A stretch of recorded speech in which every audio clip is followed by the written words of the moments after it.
The views and opinions expressed on any program are those of the producers and/or the persons appearing on the program and do not necessarily reflect the views and opinions of FRC Media, Bristol Community College, or the City of Fall River.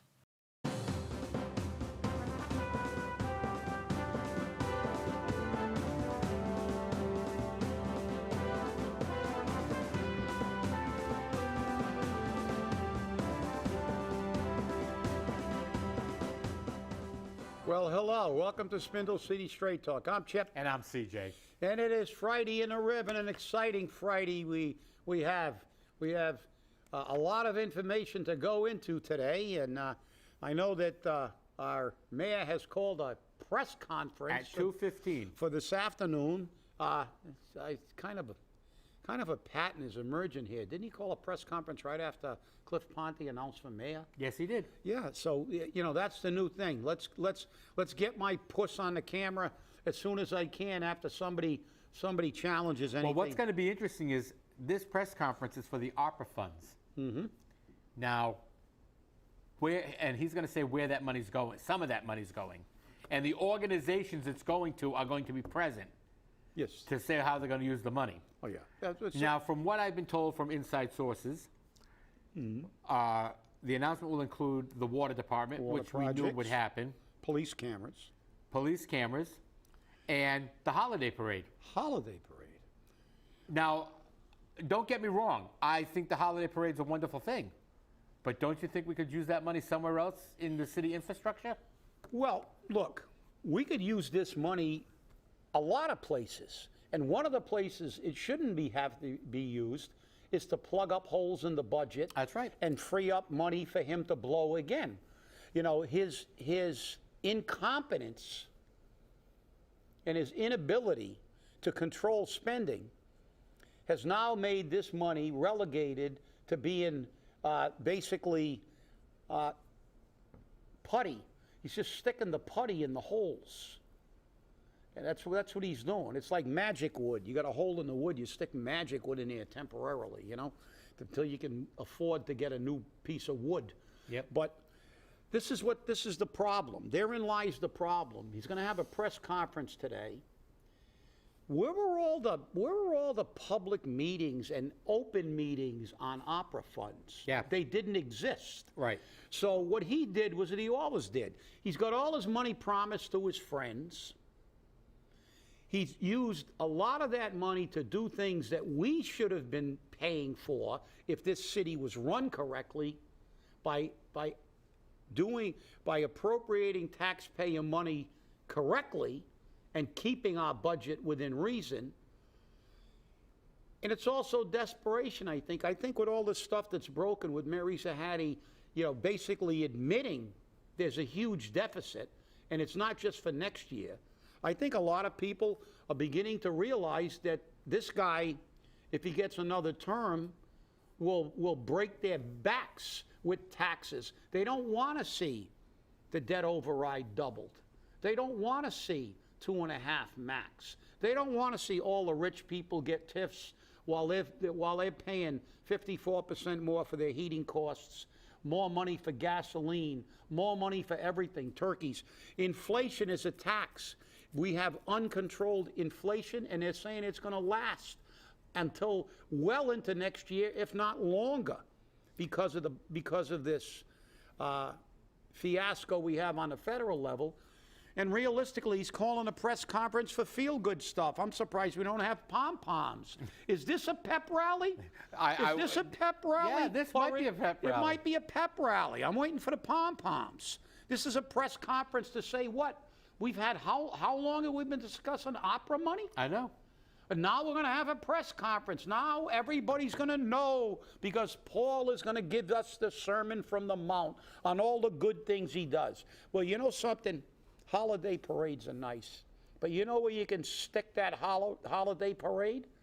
I want my taxes to stay down. I don't want to pay double for a school that you promised was going to be a 60-40 split. That's what I want, and that's what the taxpayers should want. And guess what? They may not want it now, But when they start getting those bills, there will be lynch mobs on the steps of City Hall. Well, what's interesting is, I don't know if you watched the Channel 12 debate. I haven't gotten a chance to look at it yet. The mayor blames the taxpayer. Oh, hey, it's Joe Biden. It's our fault. Everything's our fault. He's little Joe Biden. Paul Coogan blamed the taxpayer, and this is how he did it. He said, the debt exclusion is what the voters voted for. The debt exclusion is what the voters voted for. Yeah, they voted for a 60-40 split. And they voted for it to go into effect in the tax year 23, which is next year. They didn't vote to have it doubled on them. They didn't vote for the lies. And it seems that you consistently lie, Mr. Mayor, or present misrepresentations. That's all it'll lie. Let's be. Yeah, well, let me tell you something. He's right. The taxpayers did vote for that. And now they have buyer's remorse. That's right. And you know why they voted for it? Because you lied your ass off when you were presenting it. That's what you did at every single meeting. Don't worry about it. Do you remember that, Paul? Don't worry about it. By that time, we probably won't even need a debt exclusion. We'll be in such great financial shape. And it's going to be a 60-40 split. And it's not going to show up till 23. Well, guess what? People don't know what fiscal years are. This is 21. Next year's 22. But we're in 22 now. Yeah, but we're in 20 fiscal year. Right. Well, people don't know that. Mm-hmm. You conned them with your presentations. So you are responsible. You want to have blame? You want to get blame? Let's play the blame game. It's your fault. You're the guy that advocated for the debt exclusion, and the two people sitting at this desk right now were the people that were trying to educate the population and tell them that was crap, and they were going to get bit in the butt, and that's what's happening. So you want to play the blame game? Let's start at the beginning. Who was the front man for the debt exclusion? Paul Coogan. Yep. When he came out, and Mary Sahadi did the same thing in the city council meeting. She blamed the voters. The voters voted for this. No, the voters voted for something else they were promised. And this is why we say all the time, research these things. Research them clearly. Go through the entire process. Because in essence, you did vote for you to pay 100% of the debt exclusion. That's what you voted for. Yeah, but they didn't explain that to them. I understand that. Did they ever say? Yeah, we did. But what did he say? 60-40, 60-40, 60-40. Did they tell them that the debt exclusion could have been put into effect immediately after? No. Show me one of the presentations you made where you said there was a possibility of putting it in the day after it was voted in, and it could have been for 100%. You never said that. You never did. And if you did, I must have been in a coma, and I normally pay attention at things like that. But show me. We'll say, okay, you told us. Even once out of all the presentations, and we were at every single presentation. Yes, we were. And all we heard was 60-40, don't worry about it. We probably won't even have to go to a debt exclusion by 23. And if we would have known you would have been in mayor, we would have known what a crock that was. Oh, yeah, no question about it. No question about it. So, and by the way, the mayor's sending out another card you should probably get today. Except for Chip. Chip is upset. He's crushed. He didn't get any of the cards. Not one. This one appears to be paid for by the mayor's campaign. So he didn't run to his banker friends. Does it have a union bug on it? I don't know yet. I'm waiting to see. Well, maybe they're listening to the show. They're probably going to make sure there's a union bug on 1 out of 3. But I didn't get any, so I'm really disappointed. I'm going to sit by the mailbox again this afternoon and hope I get one. And hope one. Don't hold your breath, though. I know. I'm not going to hold my breath. Unless, of course, you're somewhere else. That's right. Anywhere near the 6th floor. Yeah, exactly. Don't inhale on the 6th floor. Exactly. I just noticed our system clock isn't working properly. Yeah. So you got a lot of time left according to that clock. Yeah. Yeah, I know. Accordingly, We received this information this morning, 8 o'clock this morning. Hot off the printer. leak line. That's it, you know. City Slicker Genetics. What a name, huh? It makes me feel so happy. Ooh, and I see a lot of highlighting. A lot of highlighting in this. A lot of highlighting. A lot of highlighting. Even in the emails. Oh, by the way, Paul, we have your emails, all of them. Yours, Rumsey's, we have them all. We have the entire packet. Nice to know. Ooh. Ooh. We make stuff up, though. Yeah, we make it all up. But there's your proof. We got the proof. This shows the timeline of the Mercs when they were applying for the marijuana license, and the mayor didn't pay any attention to them until they gave him $250. But here's some of the interesting things. On January 13, 2021, the attorney receives HCA info, which needed to be reviewed. On April 14th, they submit preliminary application via email. They did not pay the $1,000 to BCEDC. That was asked for on March 31st. On March 31st, they met with Paul Coogan and gave him a quick rundown on what we're looking to do. Provided the address, he asked who was going to buy our product. Advised not to pay the $1,000 application fee listed on Fiola's preliminary application. This isn't even a city application. On May 12th, the Herald News reports that Rumsey states the creation of the Cannabis Licensing and Enforcement Commission is being formed and that they are discontinuing the $50,000 deposit as part of the HCA, and the office recently returned a check in that amount. Excuse me, CJ, would you give me the date again when they said they were going to form it? May 12th, 2021. May, June, July, August, September, October, November. Oh, okay. So that's 6 months from when they did it. Okay. Exactly. Just wanted to check. Right. Also on May 21st, Fiola stated he was awaiting establishment of the committee. Well, you got to be waiting a long time. Yeah, I got to wait. Don't hold your breath. Don't hold your breath. Kenny, don't hold your breath, Ken. Right. So they go into it, and on July 6th, Fiola emails, sorry for the delay. He anticipates the application guidelines to be approved the following week and issued by July 18th. On August 4th, I make a $250 donation to the Coogan campaign. On August 4th at 10:14 a.m., Coogan calls me back and tells me Ann will call to set up an appointment to come in for paperwork. On August 5th, Ann called appointment set for August 6th. August 6th, Coogan gives us a new application with new fee structure. Writes draft on application. We email application to our attorney. So before you switch the page, let me get this straight. You want to read that little section back again? So what you're saying is he gave a donation at a time specific, and shortly thereafter he was called personally by the mayor. Right. To tell him that everything was all set. Right. And wow. Here's the receipt for the donation. I'm telling you, Paul, we've got everything. We've got it all. We've got it all. Sounds like pay to play. And that's doesn't it? Doesn't it? Yes, I don't know. I don't know how anybody could not, I mean, of course they're saying it isn't, but you give a donation and then you get a call. How long after? You want to give me those times again, just so we can look at this, the time? Right. I'm telling you, the donation was made at. This thing goes on and on and on. So on October 4th, that's this month, we submit our application, 7 copies in binders per the application to Coogan and Fiola in the mayor's office. On 10/6, they receive a call from Cliff Ponte asking if we have a timeline for the application. We advise we are waiting for a response. He voiced his concerns with the Fall River Cannabis Commission as the mayor does not have the authority to appoint a council member and that he never even heard of this commission. That was on October 6th.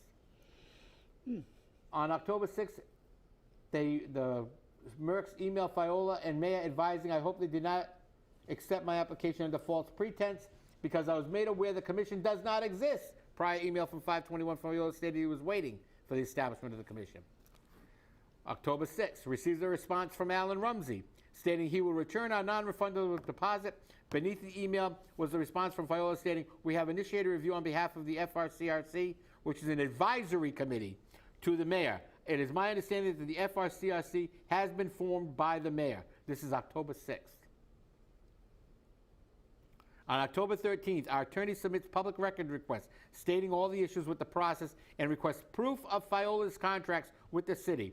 All correspondence that led to the execution of said contracts, all correspondence related to the creation of the FRCRC, where the entity was proposed and approved by any person or body in the city with authority to create it, also the names of each member, which we didn't know.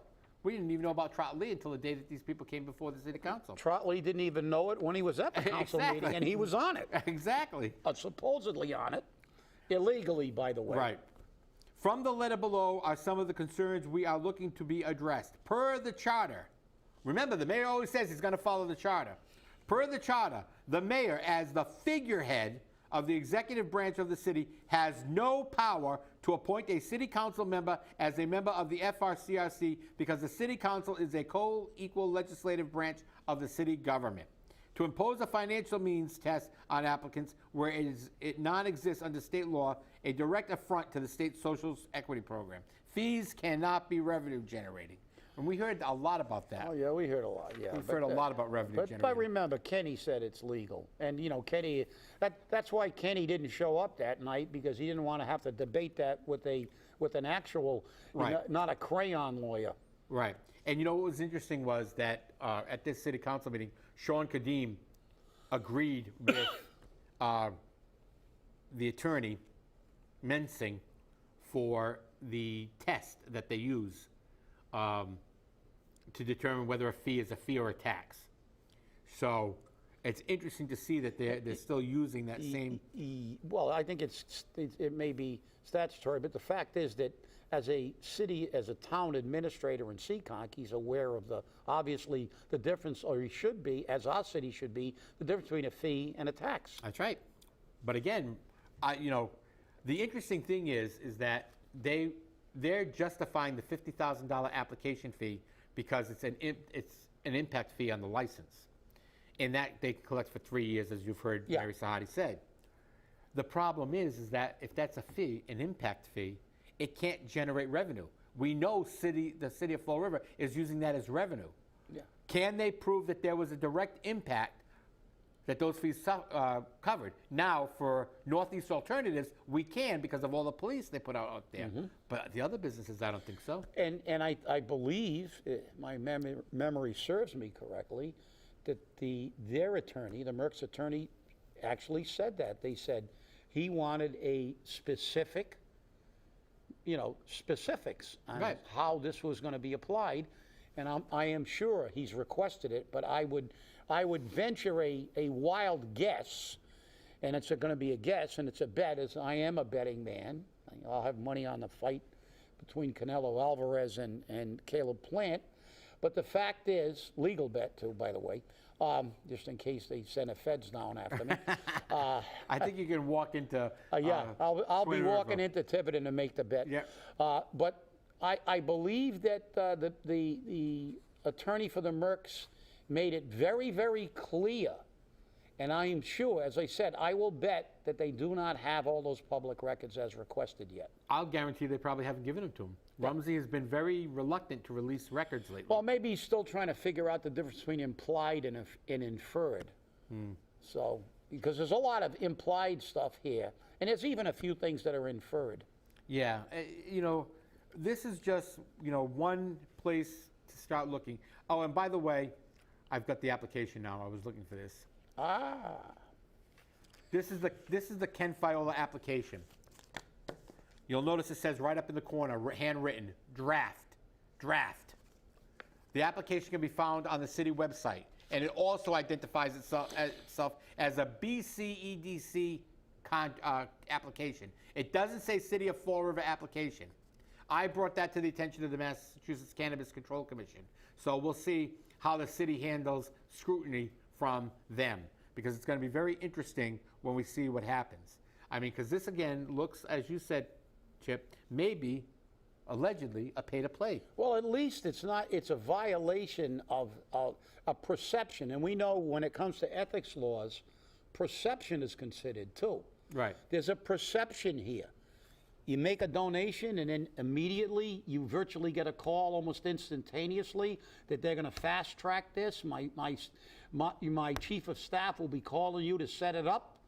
right after you make a donation? It's a little shady. It is. It has the perception. We can't, you know, it can be looked at allegedly as pay to play, and we'll clarify that. But there is a perception of something being rotten in the state of Denmark. Yeah, well, you know, here's a quote from the mayor. Okay, so this couple or family have absolutely no chance of doing business. Okay, Jessica asked, absolutely not. There is a world that they have to be very careful because I have called to an attorney and they have been very careful. I would no more ever do business with something illegal to hurt the city, or I would walk out that door right now. I wouldn't take a dime off anybody. And for them to imply that somehow the money with a check made out to the city of Florida was coming to me or pay to play, they can go somewhere else. This is the mayor's position on doing business with the city of Fall River. Okay, but let me just list that statement. He would not take a dime. He took $250, didn't he? Yes, he did. As a campaign contribution. Yes, he did. Forget about them, where the money that they're paying, the 50 grand's going, and how much they may or may not be skimming.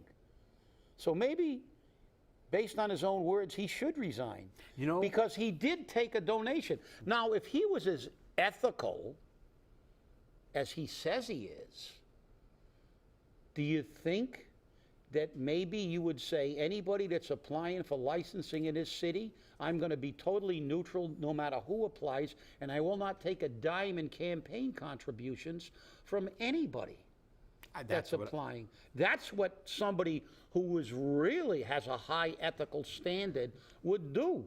Well, normally you wouldn't go, I'm not going to take a dime from this guy, and I would never do anything like that. But if you give me $250 for my campaign, maybe I'll fast track it. Yeah, maybe I'll fast track it. You know, now I don't see, there's nothing wrong with that, right? Here's the thing.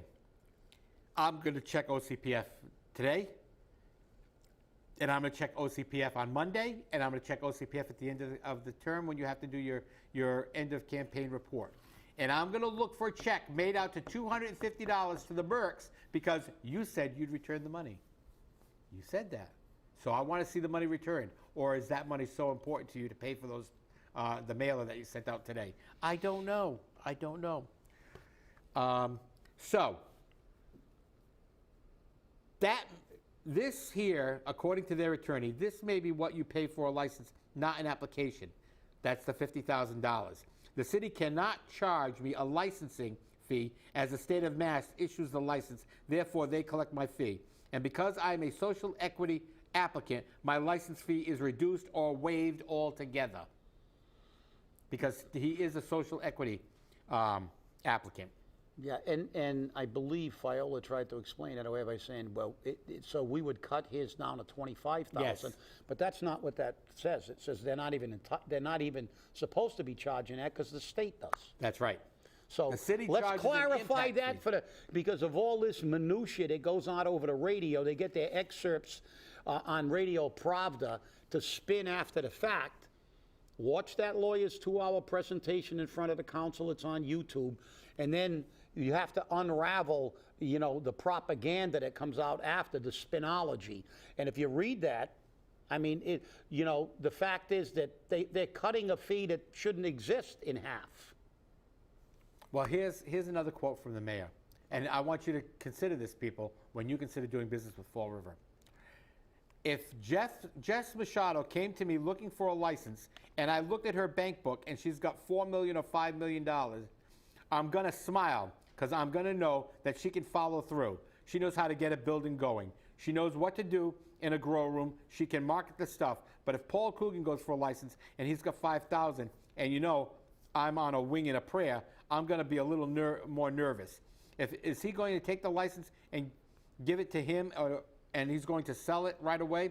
The amount of money in a person's bank account, this isn't his quote now, the amount of money in a person's bank account does not state if they can do business. None of those are his decisions to make. And that's true. Well, wait a minute. People stop businesses all the time and they fail. Well, that's what the lawyer said. Their lawyer said. Right. But what Paul Coogan said in that thing, and like I said, you know, everything this is subjective because I'm reading it, and I think I've demonstrated my ability to actually understand what I read. I have fairly good reading comprehension. What he's saying is he only wants to do business with rich people. I'm going to look at your bank book. You don't have, as an American, as that lawyer said, the opportunity to start a business and fail. Restaurant businesses fail all the time. And I will go back in time. And Kenny Fiola gave a lot of loans out to businesses that failed. And many years ago, there were some allegations about giving money to businesses to friends that never even attempted to be successful. They just took the money and ran. Right. So, but that's an American right. These people had every right to attempt to go into that business.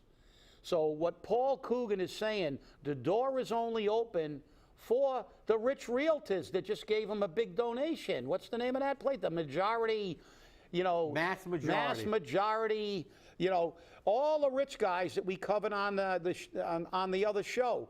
And then the millionaires like Lascotti. Those are the people that can do business in Fall River. And you know who probably gave him that perspective? His rich banker friends. Because you know when you go to a bank, what's the bank tell you? You can only get a loan if you can afford, if you don't need it. Right. Because they won't give somebody a loan unless they're going to be sure to start. Well, this is America, and there are people who can start on a shoestring and succeed. That is a very lucrative business. This man had guaranteed buyers, not from the general public, That's right. but from established businesses, retail businesses. Yep. And, you know, so, but it shows an attitude, a perspective of the individual. You know, he tries to play everyman, but that's a sham. He's a phony. Right. He likes rich people, and he doesn't like poor people. Now, you remember I stated that I'm going to look in the OCPF reports for that money? Mm-hmm. Here's how much Paul actually knows about his campaign. I'm going to mail that guy back his lousy $200. It was $250. It's $250, yeah. For the tickets he bought for my function. I'm not doing anything for money in this city. That's his quote. That's your words. That's your words. You didn't even know it was $250. Okay? And what we keep talking about, the fee test, it's, if you want to look it up, it's Emerson versus Boston, 391 Massachusetts, 415, 1984. That is the test they use to determine if a fee is a fee or a tax. And that's what I think we should argue against the rainwater tax. Exactly. Let them prove they're not using any money from the rainwater. That's right. Let's prove that that's not a fee and that's an actual tax. It'd be interesting to see if it's upheld in court. So, always something lovely to look at. Yeah. Well, we're running out of time, I guess. Yep. So remember, I will let CJ close, but I will tell you, we'll be on Monday, but Tuesday, vote. Definitely I want to vote. see an 85% turnout, minimum. Hey, that's it. Hey, thanks for watching, everybody. We really appreciate it. Stay safe, stay angry, and hold your politicians accountable. Thanks for watching.